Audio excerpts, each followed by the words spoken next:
Alhamdulillah, alhamdulillahi rabbil alamin. Nahmaduhu wa nasta'inuhu wa nastaghfiruh wa na'udzu billahi min syururi anfusina wa min sayyiati a'malina.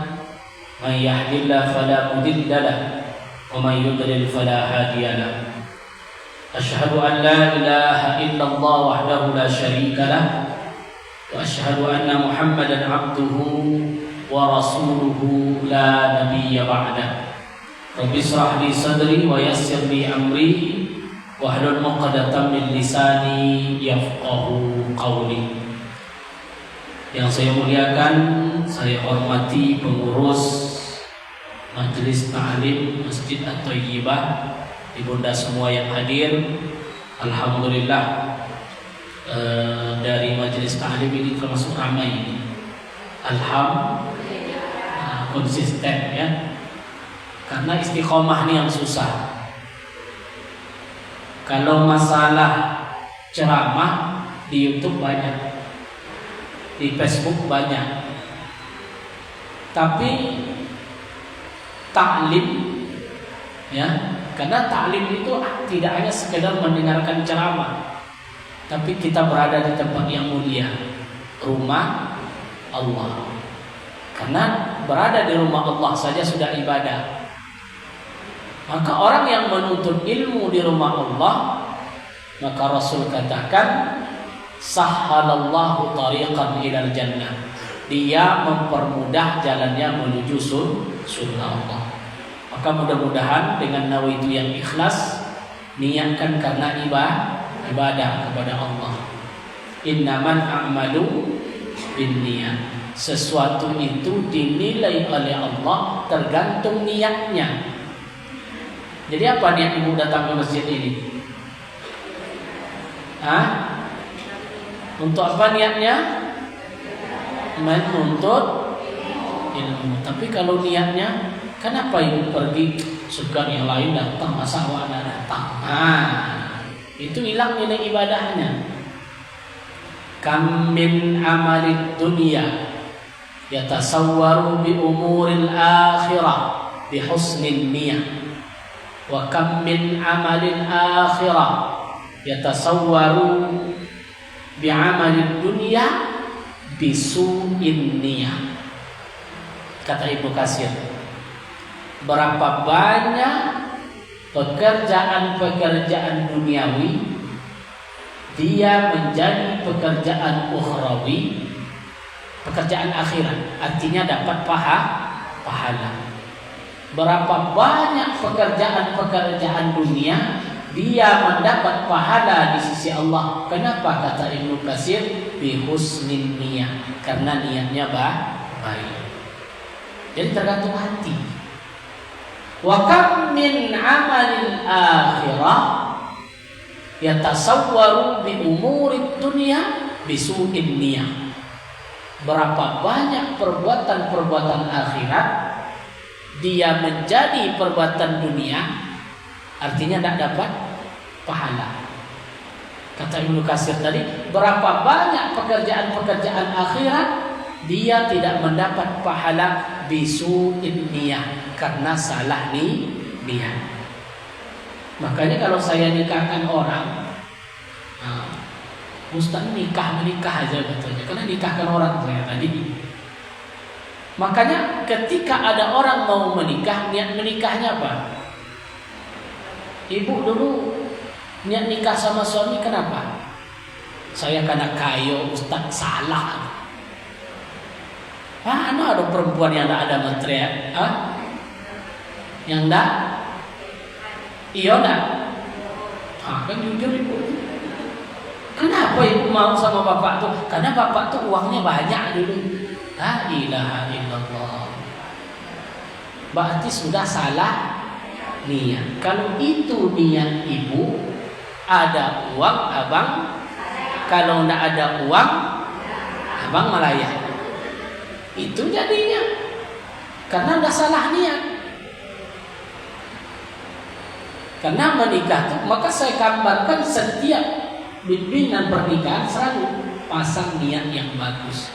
bahwa menikah itu karena ibadah kepada Allah. Kalau salah pasang, berefek terhadap kehidupan kita berkeluarga. Kenapa? Roda itu berputar.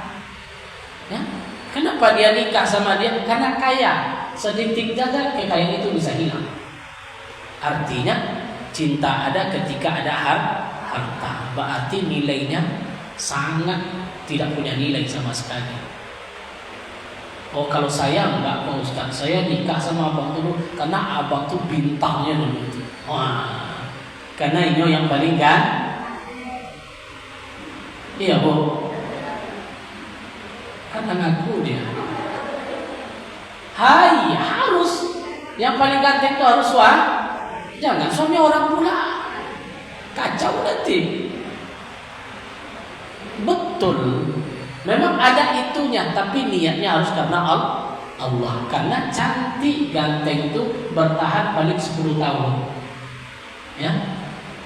Paling 10 tahun. Habis itu mulai pudar, mulai hilang.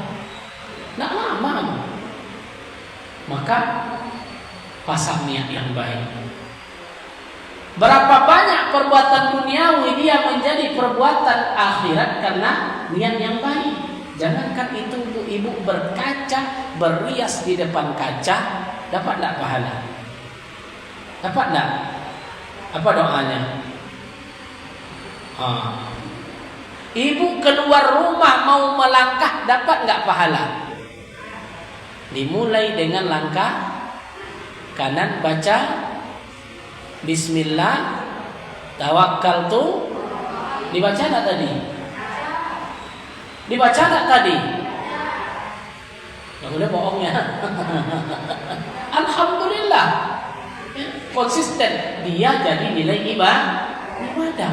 Maka nyari pahala itu dalam Islam nggak susah, asal niatnya bagus. Ibu masukkan beras ke dalam rice cooker, ibu bersihkan, ibu tambahkan lagi air, dicokkan, Bismillah, dapat tak pahala? Dapat. Tapi ada satu lagi ibu, dia masukkan beras dalam rice cooker, masukkan air sambil merepet kepada anaknya. Dapat tak pahala? Pekerjaannya sama, yang satu dapat pahala, yang satu tidak. Kan gampang dari pahala. Tadi rice cooker ini pekerjaan dunia atau akhirat? Pekerjaan dunia. Ya tasawwaru bi umuril akhirah, kata Ibnu Katsir, dia akan menjadi perbuatan akhirat karena niat yang baik. Ibu gosok baju suami atau cuci baju suami, Bismillah, dapat tak pahala? Padahal itu pekerjaan dunia. Ibu yang satu dia gosok baju suami sambil ngomel kepada suaminya. Itu bukan pahala yang dapat, tapi pekerjaannya sama, nilainya di sisi Allah berbeda. Maka kuncinya bagaimana kita menjaga niat yang baik kepada Allah. Begitu juga membangun silaturahim di antara kita. Ya, siapa yang menyambung silaturahmi, kata Nabi, akan dipanjangkan umurnya. Wayans sa'alu azali, Allah kabulkan hajatnya, dipanjangkan umurnya, dimurahkan rizki. Tapi silaturahim bukan ada embel-embel. Paham ibu maksudnya? Mengalir tanpa ada sekat antara kita dengan saudara kita. Banyak orang berkomunikasi kadang-kadang karena butuh. Iya tak? Tumben ibu tuh sering WA sekarang. Rupanya ingin minjam duit. Selama ini tak ada dia WA. Berarti silaturahim karena ada maunya. Salah. Paham ibu tuh? Kita bersilaturahim dengan orang lain bukan karena ada maunya. Tapi kita berkomunikasi dengan orang bagaimana tersambung silaturahim yang baik, bukan kenapa-kenapa. ya, tapi mengalir.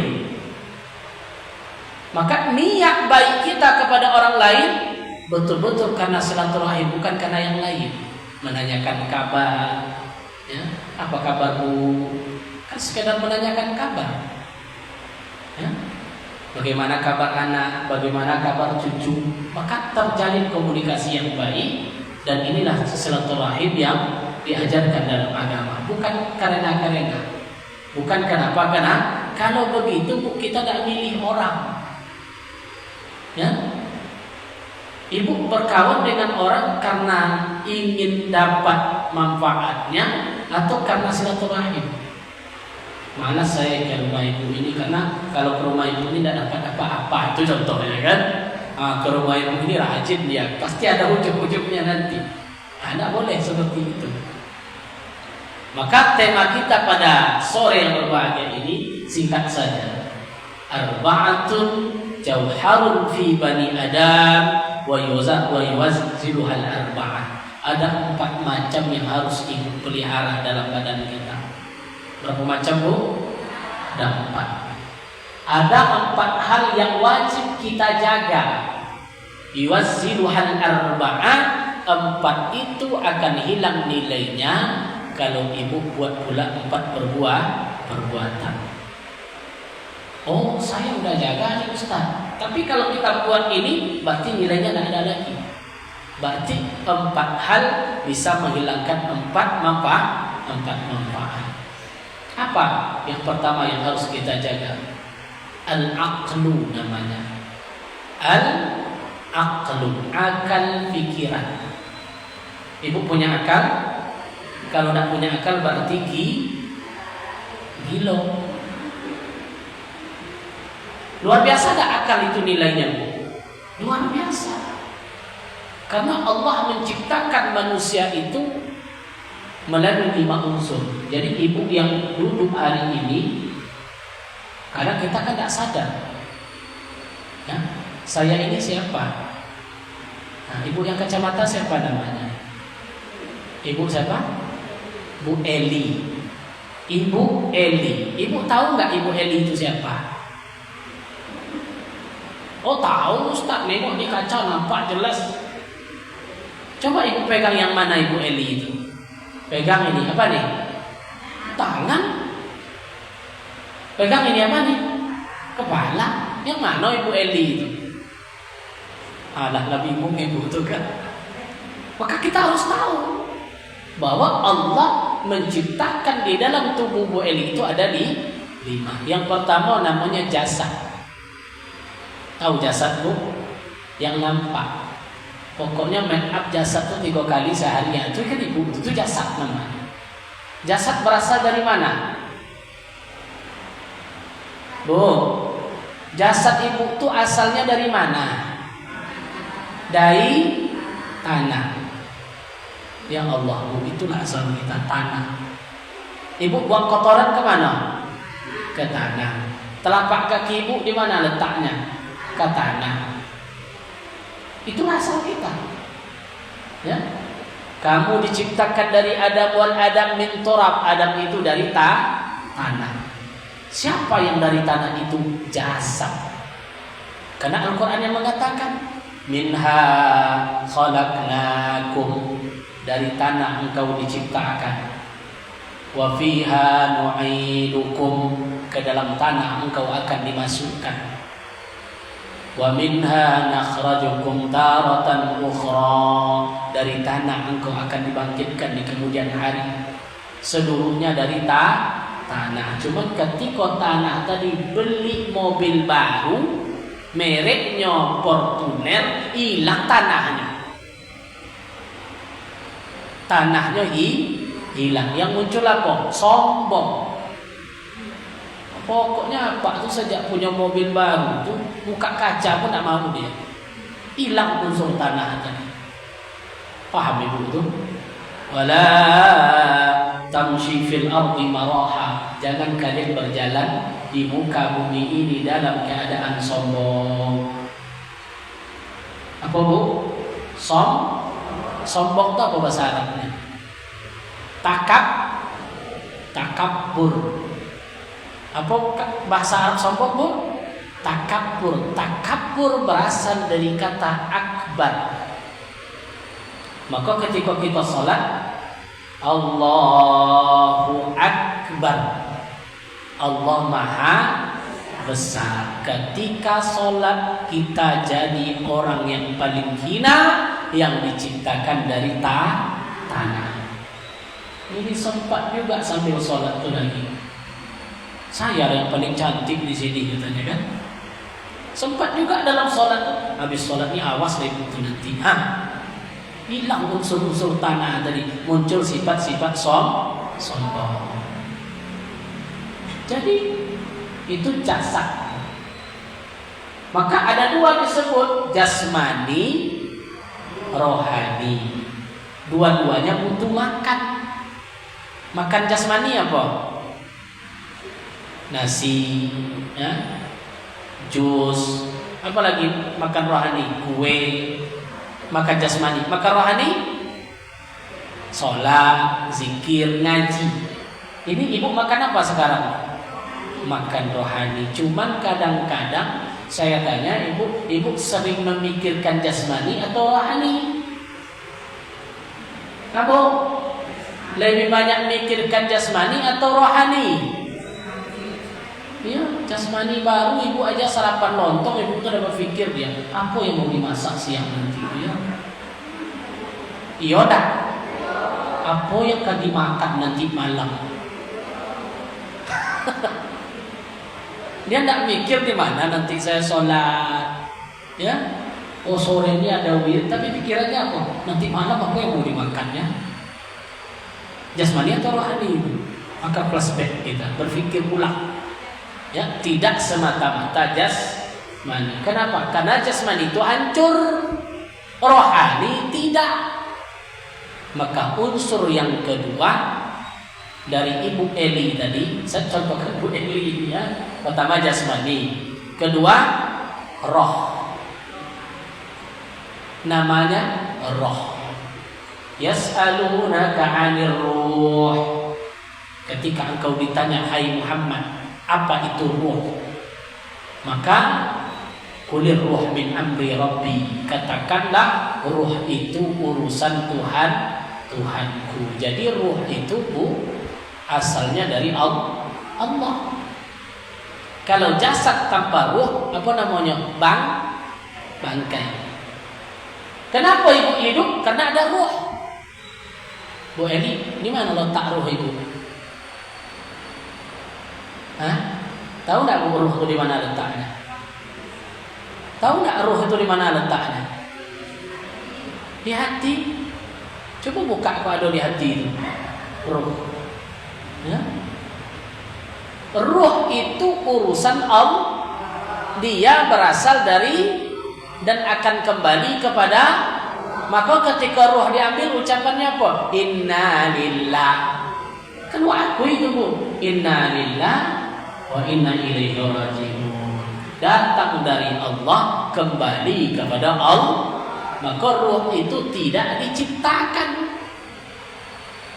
Tapi bahasa Quran apa? Wa nufikhar ruh. Ruh itu ditiup, sesuatu yang lembut, yang tidak nampak. Maka ketika orang keluar ruh dari jasad, nampak tak? Saking halusnya. Atau ibu tu tak mau dia mati, masuk dalam tempat yang tak terbuka sedikit pun, tetap mati atau tidak? Tetap keluar ruhnya. Dan ruh itu tidak mati, dia hanya pindah alam. Kapan ruh itu ditiupkan? Di alam rahim. Sebagaimana Allah katakan, alastu birabbikum, bala syahidna. Ketika ruh mau ditiupkan ke alam rahim, Allah bertanya, apakah aku ini Tuhan kalian? Apa kata ruh? Bala syahidna, betul ya Allah, engkau Tuhan kami. Tapi kenapa kita lari? Karena kita sudah tidak kenal dengan diri kita. Kita kehilangan tujuan hidup. Maka tidak nampak. Kenapa tujuan hidup itu tidak nampak? Karena banyak maksiat. Dulu ibu nampak Bu, waktu di alam rahim. Maka jasad seperti orang bercermin. Nah, ibu bercermin, nampak tak ibu itu? Masih nampak murni di alam rahim. Ketika lahir di dunia muncul perbuatan maksiat, cermin yang jernih tadi muncul tinta, apalah, muncul debu, muncul sampah macam-macam. Ketika kita berkaca kabur, tak nampak lagi. Jadi supaya bagaimana kita nampak tujuan hidup kita ini? Jangan banyak dosa, banyak ibadah kepada Allah. Nah, ini ruh yang kedua. Ini berapa banyak tadi, Bu? Hah? Berapa banyak tadi unsur manusia itu? 5. Pertama, jasad. Yang kedua, ruh. Yang ketiga, qalbun. Apa bahasa kita qalbun? Hati. Ibu punya hati atau tidak? Di mana letak hatinya?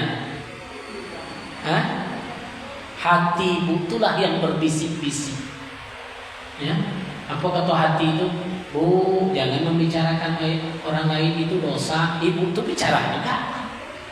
Karena hati murni. Karena hati itu murni dia tidak akan mau condong berbuat dosa. Ya, coba ikuti kata hati ibu. Boleh tak kita ngambil hak orang lain? Tapi kenapa diambil juga? Ya? Boleh tak kita memutuskan silaturahim dengan orang lain? Tidak, tapi kenapa diputus juga? Melawan hati nurani. Maka inilah yang dinilai oleh Allah, disebut dengan qalbun latifah, hati yang lembut. Karena asal hati itu lembut. Maka hati terbagi 3. Ada namanya qalbun marid, hati yang sakit. Hati yang apa nama, Bu? Hati yang sakit. Apa hati yang sakit tadi? Hati yang di dalamnya ada sifat ada iri, sonang menengok orang, susah menengok orang, atau sakit hati ibu. Ya? Pokoknya kalaulah datang mobil bawa kulkas baru, langsung gini-gini hatinya, atau sakit tuh, Bu. Apa baiknya Ustaz? Zikir, astagfirullah ya Allah, astagfirullah. Paham ibu tuh? Ada dinamakan dengan qalbun mayyit, hati yang sudah mati. Apa itu hati yang sudah mati? Hilang petunjuk. Allahu Akbar, Allahu Akbar. Dia asik juga. Dia muslim, tapi tidak mau sholat. Berarti hatinya sudah mati. Tidak ada pengaruh. Ya, nggak ada pengaruh lagi panggilan Allah. Saya tanya ibu kalau belum sholat nyaman nggak tidur? Ya karena ibu majlis taklim, ikut ngaji.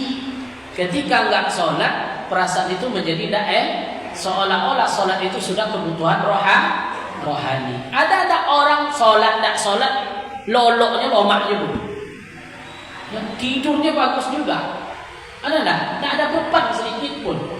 Mati itu hati sudah mati. Jadi hati-hati. Kalau hati mati, tidak ada lagi kegetaran Allah. Katakan dalam surat Al-Anfal itu. Apa dalam surat Al-Anfal? Wa iza dzukirallah wajilat qulubuhum wa iza tuliyat 'alaihim ayatuhu zadatuhum imana.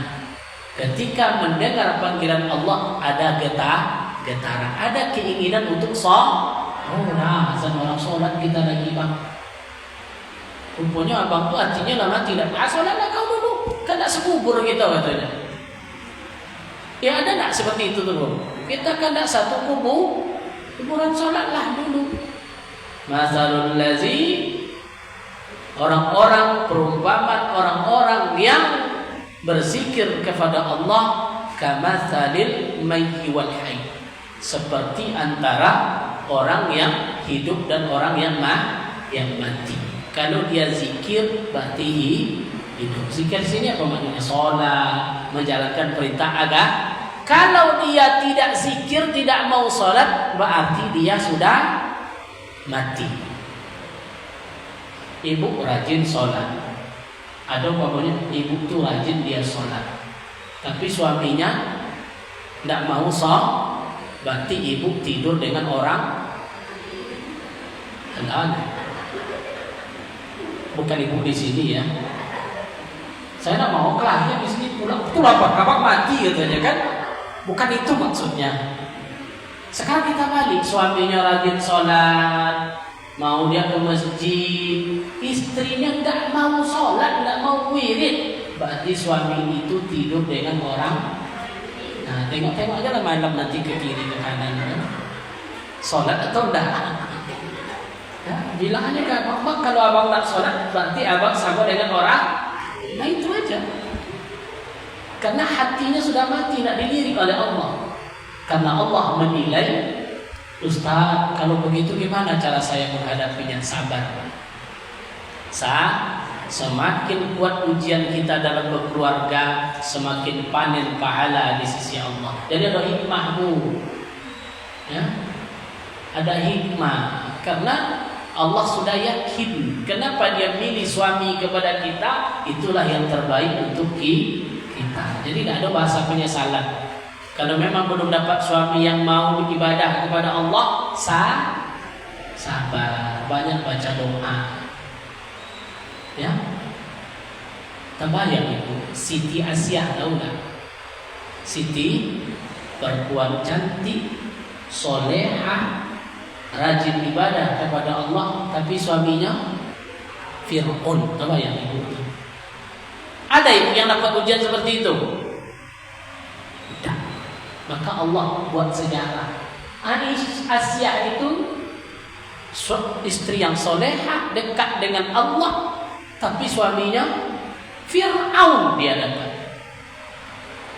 Ditakdirkan oleh Allah dia wanita surga. Dua wanita surga, termasuk Maryam dan Asyah yang dapat ujian. Maryam tak ada bapaknya, sehingga lahir anaknya Nabi Isa, difitnah dia sebagai wanita penzina, tapi dia wanita mulia di sisi Allah. Asyah seorang wanita yang baik, yang soleha, tapi Allah takdirkan dipaksa karena dia cantik, dijadikan oleh Fir'aun sebagai istrinya. Tapi Allah takdirkan tidak dapat anak. Makanya skenario itu Allah jalankan ketika Musa lahir. Paham ibu kisahnya kan? Setiap anak Bani Israel dibunuh oleh Fir'aun. Setiap anak Bani Israel yang lahir dibunuh oleh Fir'aun. Lahir Musa. Ibunya hilang akal, dimasukkan ke dalam peti, dihanyutkan ke sungai Nil. Sampai ke halaman istana Fir'aun. Istri Fir'aun sedang di sungai tersebut. Ada peti hanyut ke Asyah tadi. Dibuka, ada bayi laki-laki. Dibawa ke istana, Fir'aun langsung marah, diambil pedang, mau ditusuk. Jangan bang, kata Asyah. Mungkin inilah, kita kan tidak punya anak. Inilah mungkin menjadi anak kita. Segala apapun Fir'aun, sehebat apapun dia, takluk dia dengan seorang perempuan. Makanya istri itu disebut ratu di rumah. Sebab sebetulnya suami itu tergantung ibu yang apa kan Bu? Suami itu tergantung pandai istrinya, insya Allah suaminya bagus. Nah, maka ibu peranannya besar sekali. Seorang Fir'aun tidak jadi dia bunuh. Kenapa? Asyah datang, kita jadikan anak kita bang. Oke, kata Fir'aun. Menangis terus anak ini, menangis terus. Siapa yang menyusukan? Apa skenario Allah ketika itu? Dikumpulkan oleh Fir'aun seluruh ibu-ibu, diadakan sayembara, disuruh menyusukan Musa, disusukan Musa, menangis terus sampai kepada seorang wanita. Musa tidak menangis. Siapa wanita tadi? Ibunya. Maka ibu Musa disuruh oleh Fir'aun tinggal di istana. Apa kerjanya? Menyusukan Musa, anak angkat Fir'aun. Itu panjang kisahnya. Kemana Pak Kaji? Kenapa sampai ke situ tadi? Karena masalah masalah apa Bu? Masalah hati. Jadi lagi-lagi hati, qalbun, hati yang mati, hati yang sakit, qalbun, hati yang hidup. Nah, ini yang penting, hidupkan hati kita. Jadi hati ini pengendali. Yang berbisik-bisik itu hati. Cinta letaknya di mana, Bu? Di hati. Sayang, benci, dongki, iri hati, ini hati semua.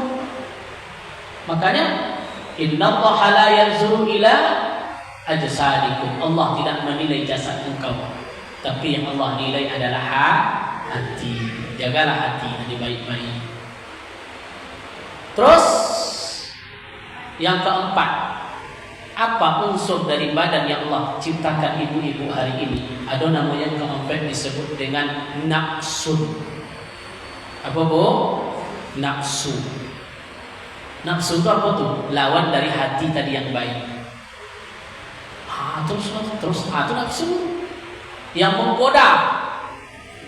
Ya, wailul likulli humazatil lumaza allazi jama'a malahu wa 'addada ayahsabu anna malahu akhlada. Celakalah orang-orang yang menumpuk-numpuk hartanya, kemudian dia kalkulasikan tanah mana lagi yang mau saya beli, rumah mana lagi yang mau saya beli, mobil merek apa lagi, baju yang mahal mana lagi yang akan saya beli.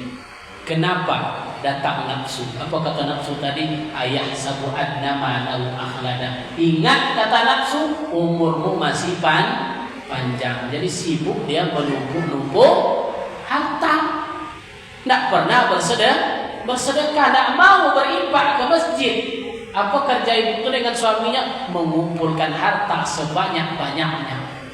Rumah bagus sudah terbeli, mobil bagus sudah terbeli, semuanya sudah dibeli. Dikiranya ibu tadi umurnya panjang, dibelilah emas banyak-banyak. Banyak emas ibu sekarang, Bu. Mana ada yang laku? Rumah dalam berangkas itu emas ibu itu banyak, seolah-olah umur akan atau boli emas banyak tadi mati ibu tuh besok. Kira-kira emas itu untuk siapa? Bu, untuk siapa emas itu? Untuk suami. 3 bulan setelah itu datang dia ke kantor puas suami ibu. Ada apa Pak? Mau nikah kata bapak. Tidur dia di kamar ibu, dibuka sama bapak tuh lemari, ketemu kandung besar ibu itu, dikasihkannya kepada istri yang sakit nanti ibu dikubur.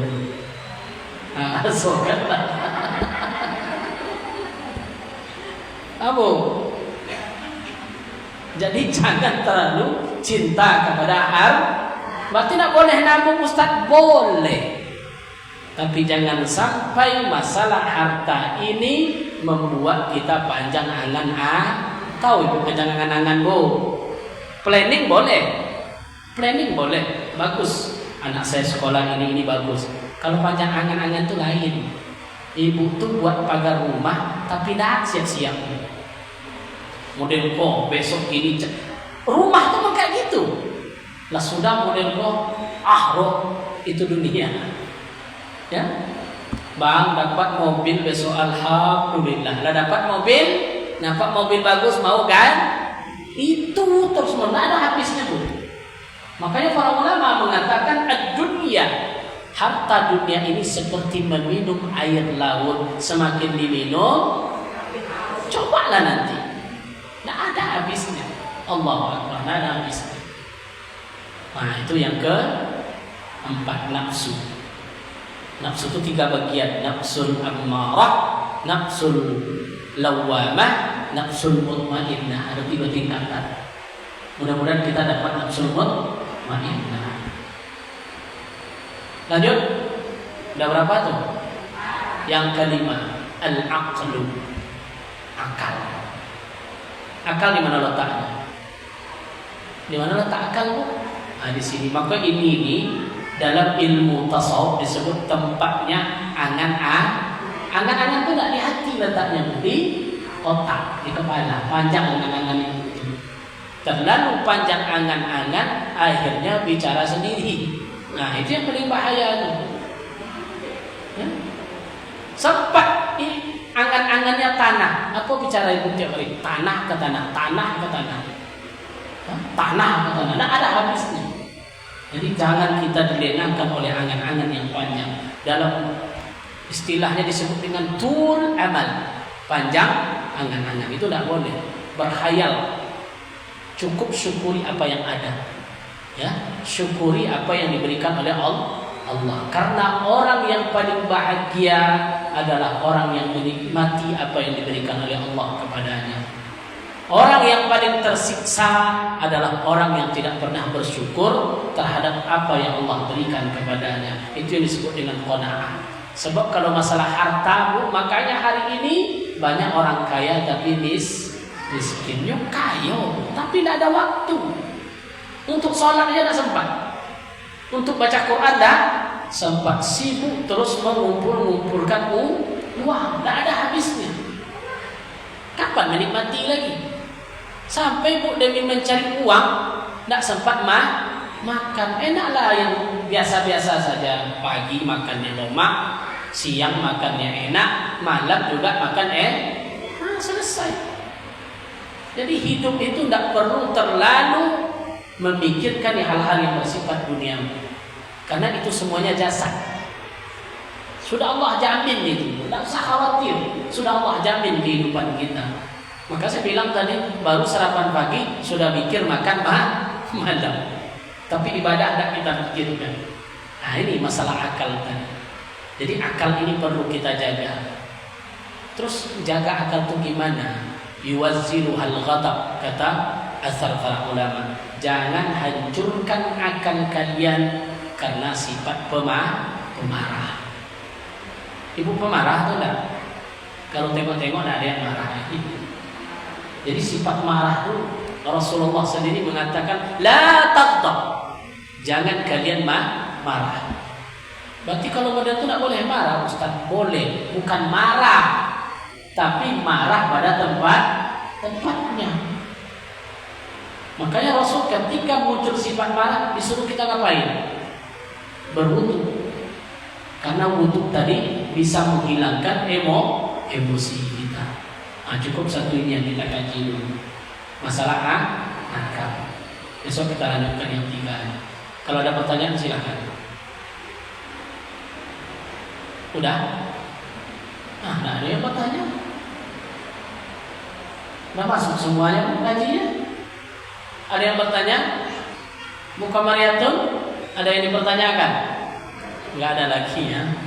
Nah, yang penting jaga hati kita, jaga jasad kita. Jasad juga amanah Allah.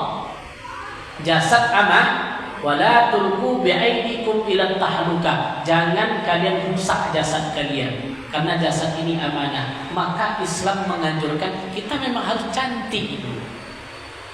Oh, ini mentang-mentang jasad nggak boleh berbeda. Harus. Kenapa? Menjaga jasad. Perintah Allah, karena jasad ini amanah, jangan disia-siakan. Ada orang datang ke Rasulullah, rambutnya kusut, badannya kumuh. Senang tak Nabi menengoknya? Tidak. Maka jasad Islam itu apa? Jamil, bagus. Islam itu tuhur, bersih. Wala tulqu bi'aidikum ila tahluka. Jangan masukkan diri kalian ke dalam kecelakaan. Narkoba termasuk juga menjaga jasad. Kalau merokok gimana Bu? Kalau merokok boleh tak merokok atau tidak? Hah? Apa hukum merokok? Rokok apa hukumnya Bu? Termasuk ini menjaga jasad kita. Kalau dapat tidak dilakukan untuk menjaga jasad, karena jasad ini adalah amanah dari Allah Subhanahu wa taala.